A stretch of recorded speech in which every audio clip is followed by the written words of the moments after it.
Hi everyone, welcome back to the channel. In today's video, I will show you exactly how to permanently delete your Zoho Mail account in 2025. So make sure that you stick around till the end so that you don't miss the warnings and what happens to your emails after deletion. Without further delay, let's get straight into it.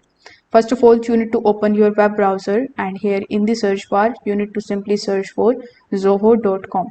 Once you are on Zoho, you need to simply log in into your Zoho Mail account by providing your Zoho Mail credentials.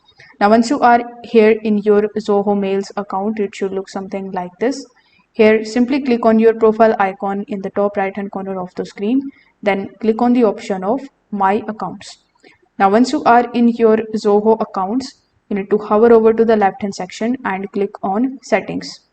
In your settings, you will see the Preferences tab. Here in Preferences tab, you need to simply select the option of Close Account. Now over here, as soon as you click on the Close Account option, it will redirect you here on this page where you will see the Close Account option again. So click on the Close Account option and it is going to show you some of the information about the subscription and how you can close your account basically. So click on the proceed option and you need to verify your identity by entering your Zoho Mail password over here. After confirming your password, you need to be asked to select the reason of your cancellation. So select that and then you need to proceed to the deleting of your Zoho Mail account. So this is how you can permanently delete your Zoho Mail account in 2025.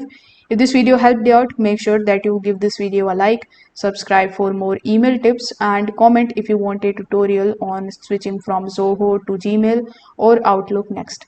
Thanks for watching this video and I will see you in the next one.